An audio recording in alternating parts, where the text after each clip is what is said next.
आप सभी का स्वागत है मेरे channel Himani home scientist solution for all में।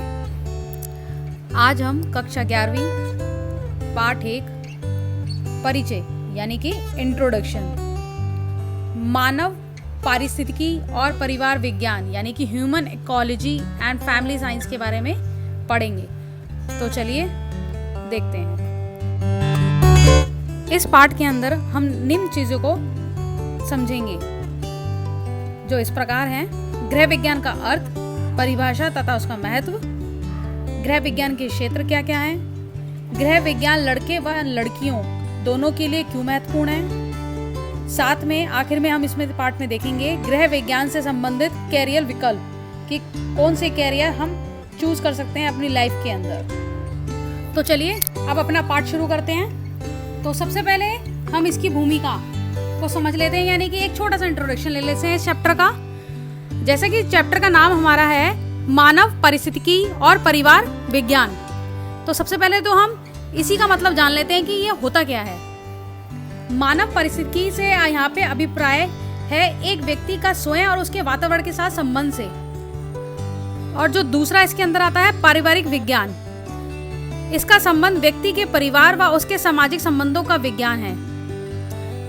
तो अगर हम इसमें एक सिंपल शब्दों में यह भी कह सकते हैं कि मानव जीवन के साथ संबंध अत्यंत गहरा है। इसका प्रत्येक संबंध का प्रथम आधार कौन है? व्यक्ति का परिवार, एक घर ही होता है। अतः ये कहना गलत नहीं है कि मानव परिस्थिति विज्ञान दरअसल गृह विज्ञान का ही अध्ययन है। तो चलिए अब गृह विज्ञान के इतिहास के बारे में समझने की कोशिश करते हैं। 19वीं शताब्दी के आरंभ तक भारत में विभिन्न संस्थाओं में आहार एवं पोषण विज्ञान, वस्त्र विज्ञान, गृह प्रबंध, बाल विकास विषय यह सब अलग अलग पढ़ाए जाते थे। लेकिन सन 1932 में इन सभी विषयों को सम्मिलित करके एक नया विषय बनाया गया जिसका नाम दिया गया गृह विज्ञान। माध्यमिक विद्यालय स्तर पर गृह विज्ञान विषय की शुरुआत सबसे पहले बड़ौदा राज्य में हुई थी।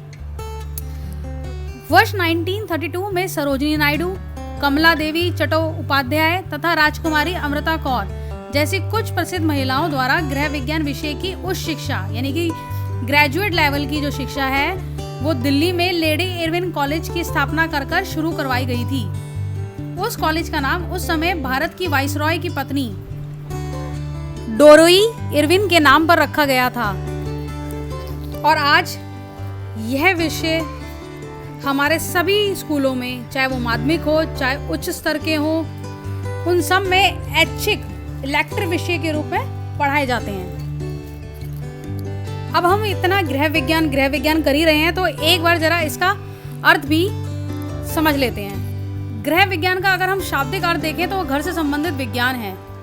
इस शब्द के अंदर दो शब्दों का मेल आ रहा है, गृह और विज्ञान। यहाँ पे गृह शब्द से तात्पर्य हो गया जहाँ हम परिवार में रहते हैं, उसे यहाँ पे घर कहा गया है। और विज्ञान शब्द का अर्थ हो गया वास्तविकता के सिद्धांत व नियमों से। अतः अगर हम एक सिंपल सी डेफिनेशन इसकी देखना चाहें तो वह ये होगी कि गृह विज्ञान कला तथा विज्ञान का समावेश लिए हुए एक ऐसा विषय है जो व्यक्ति को परिवार, देश व विश्व की बदलती परिस्थितियों में योजनाबद्ध व व्यवस्थित जीवन जीने की पद्धति का अध्ययन करवाता है।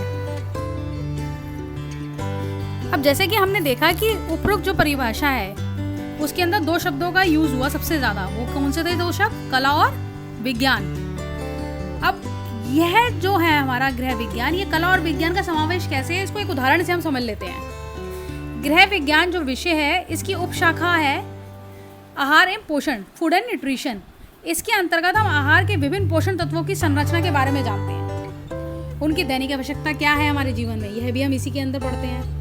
उनकी कमी से होने वाले रोगों का अध्ययन भी इसी के अंतर्गत कराया जाता है, जिसे हम विज्ञान भी कह सकते हैं सरल शब्दों में। जबकि भोजन कैसे आकर्षक ढंग से पकाया जाए, उसे परोसा जाए जिससे वो हमारे घर के जो सदस्य हैं उन्हें अच्छा लगे, खाने से पहले ही उनके मुंह में पानी आ जाए कि वाह आज तो क्या खाना बनाया है, पूरा सजा के दिया है।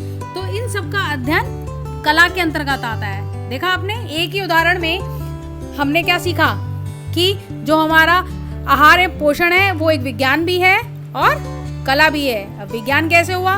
हमने सभी पोषण तत्वों की रचना को जान लिया, संरचना को जान लिया, उसकी दैनिक आवश्यकताओं को जान लिया, कमी से होने वाले रोगों को जान लिया। यह सब विज्ञान के अंतर्गत आ गए। जबकि भोजन को कैसे पकाया जाए, किस ढंग से उसे परोसा जाए, कैसे आकर्षक उसे दिखाया जाए, यह सब अध्ययन किसके अंतर्गत आ गया? कला के अंतर्गत आ गया। देखा, हुआ ना दोनों शब्दों का मेल। तो चलिए एक और उदाहरण से समझ लेते हैं। जैसे कि गृह विज्ञान की उपशाखा एक और है, वस्त्र विज्ञान और परिधान, फैब्रिक एंड एपरल साइंस। इसके अंतर्गत विभिन्न प्रकार के तंतुओं से बने हुए अलग अलग किस्म के वस्त्रों की विशेषताओं को, उनके गुणों का अध्ययन किया जाता है। यह सब किसके अंतर्गत आ जाएगा? विज्ञान के। जबकि आकर्षक दिखने के लिए, सुंदर दिखने के लिए उचित प्रकार के वस्त्र, रंग, डिजाइन आदि के चुनाव किसके अंतर्गत आ जाएगी? कला के अंतर्गत। देखा आपने, इसमें भी दोनों शब्दों का मेल आ गया, कला और विज्ञान का। अब हम इसके महत्व के बारे में समझ लेते हैं कि इसकी इंपॉर्टेंस क्या है हमारी लाइफ में। परिवार के उत्तम जीवन व्यापन और साधनों के उचित उपयोग के लिए इस विषय की जो हमें नॉलेज है ना, वो बहुत इंपॉर्टेंट है। गृह विज्ञान के अध्ययन व्यक्ति के संपूर्ण विकास में बहुत ही सहायता प्रदान करता है। अब किस प्रकार से है? सबसे पहले हम देखते हैं, व्यक्ति के संपूर्ण विकास में सहायक होता है। ये संपूर्ण विकास में आपका शारीरिक भी आ जाएगा, मानसिक भी आ जाएगा, मनोविज्ञान भी आ जाएगा, सामाजिक भी आ जाएगा। दूसरा है स्वस्थ एवं रोग मुक्त रहने में सहायक। जो ये गृह विज्ञान है, जब हम इसका अध्ययन करते हैं तो ये हमारे लिए बहुत ही आवश्यक होता है एक स्वस्थ जीवन जीने के लिए। अब वह कैसे होता है कि हम गृह विज्ञान के अध्ययन से, गृह विज्ञान की नॉलेज गेन करने से हम निरोगी जीवन व्यतीत करते हैं और एक स्वस्थ जीवन व्यतीत करते हैं। क्योंकि हम इसके अंदर व्यक्तिगत स्वच्छता के बारे में सीखते हैं, अलग अलग व्यायामों के बारे में जानते हैं, विश्राम के जो आदि के जो नियम हैं उनके बारे में जानते हैं, और बहुत सारी चीज़ें हैं जो इसके अंतर्गत आती हैं कि हमें स्वस्थ रहने के लिए किस प्रकार का भोजन करना चाहिए, किस प्रकार के न्यूट्रिएंट्स हमें अधिक से अधिक लेने चाहिए, कौन सी बीमारी में हमें क्या खाएं कि हम जल्दी ठीक हो जाएं। यह सब कुछ हम इस गृह विज्ञान के अंतर्गत सीखते हैं। तीसरा जो है, हम साधनों का उचित उपयोग करना सीखते हैं इसके अंतर्गत। अब साधनों का उचित उपयोग कैसे? अब हम सबको पता है कि सभी व्यक्तियों के पास सारे साधन तो होते नहीं हैं। व्यक्तियों के पास जो है, जो अलग अलग जो साधन है वो सीमित होते हैं, और उन सीमित साधनों का उचित से उचित उपयोग किस प्रकार से किया जाए कि हम अपने जीवन को सुखी, खुशहाल और सुखमय बना लें, यह सब हम इसके अंतर्गत सीखते हैं।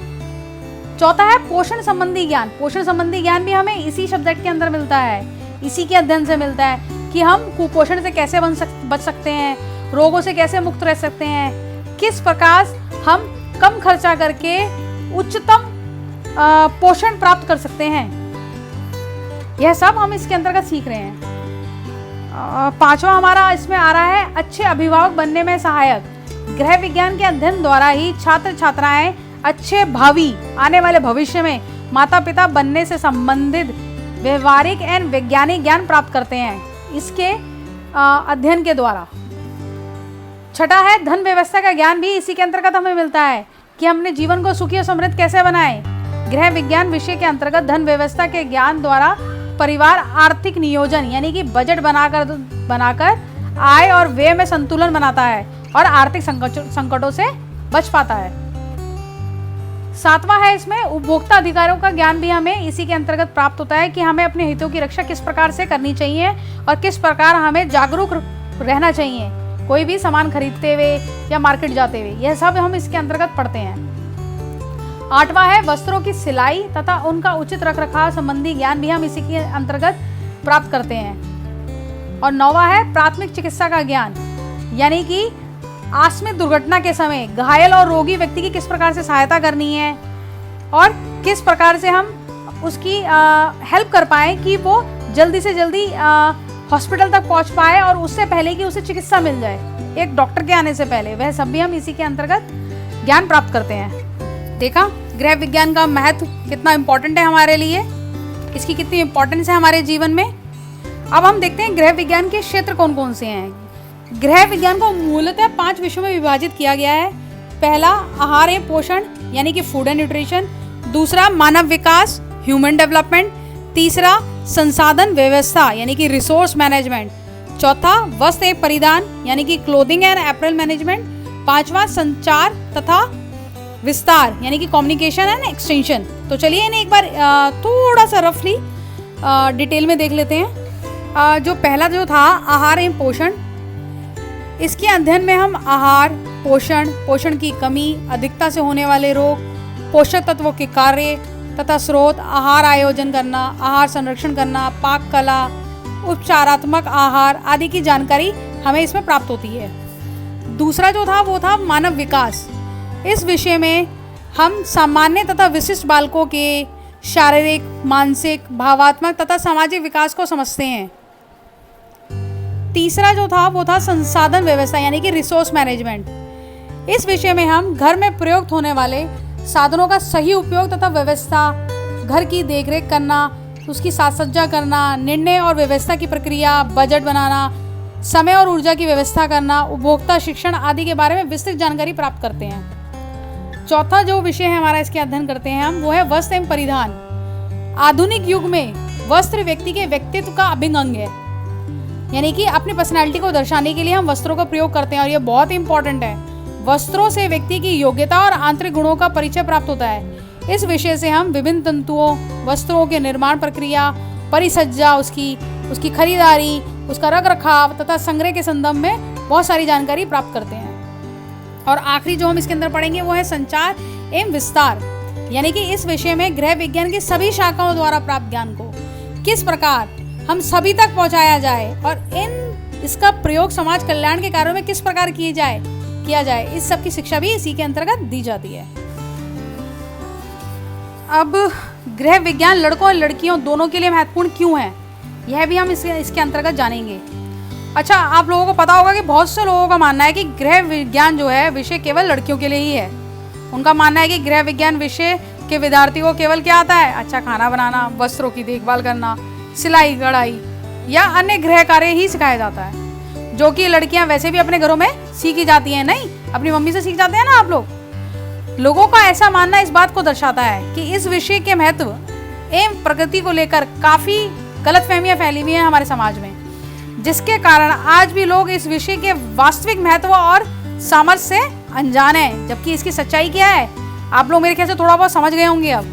तो इसकी सच्चाई क्या है कि गृह विज्ञान के जो विषय है उसके पाठ्यक्रम में विद्यार्थियों के बहुआयामी विकास यानी कि ओवरऑल डेवलपमेंट तथा व्यक्तित्व को निखारने पे विशेष ध्यान दिया जाता है।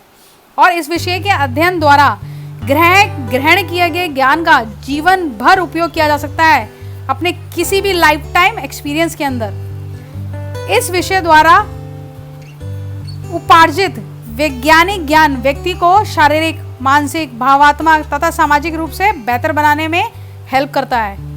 यह विषय विद्यार्थियों के इंटरपर्सनल स्किल्स को और अधिक निखार देता है, जिससे आप निजी और व्यवसाय जीवन में अधिक सफलता प्राप्त कर सकते हैं। तो इस तरह से यह कहना गलत नहीं होगा कि यह विषय लड़के और लड़कियों दोनों के लिए समान रूप से उपयोगी है, क्योंकि आज महिलाएं और पुरुष दोनों ही अपने घर तथा परिवार की जिम्मेदारियां बराबर रूप से, समान रूप से निभाते हैं तथा अपने जीवन को सुखमय बनाने के लिए सभी संसाधनों के बेहतर उपयोग की तैयारी में भी बराबर की सहभागिता निभाते हैं। तो ये कहना गलत तो नहीं है ना कि दोनों के लिए इम्पोर्टेंट है।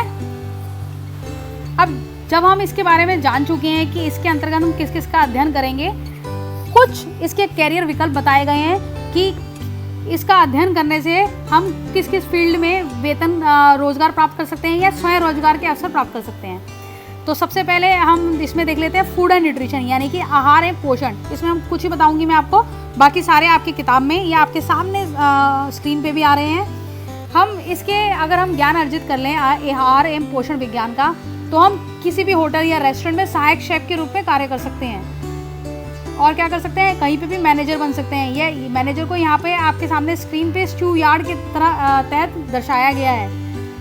संरक्षण केंद्रों में डेमोन्स्ट्रेटर का कार्य भी कर सकते हैं, केटरिंग संस्थानों में कार्य कर सकते हैं, और अस्पतालों में या क्लबों में, हेल्थ केयर सेंटरों में, आवासीय स्कूलों में, स्वास्थ्य केंद्रों में हम डाइटिशियन का यानी कि आहार विशेषज्ञ के रूप में भी कार्यरत हो सकते हैं। और स्कूलों और कॉलेजों में हम शिक्षक तो बन ही सकते हैं। स्वयं रोजगार के अवसर भी प्राप्त हो जाते हैं इससे हमें। वो कौन कौन से हैं, घरों और कार्यालयों और स्कूलों में केटरिंग का काम कर सकते हैं अपने।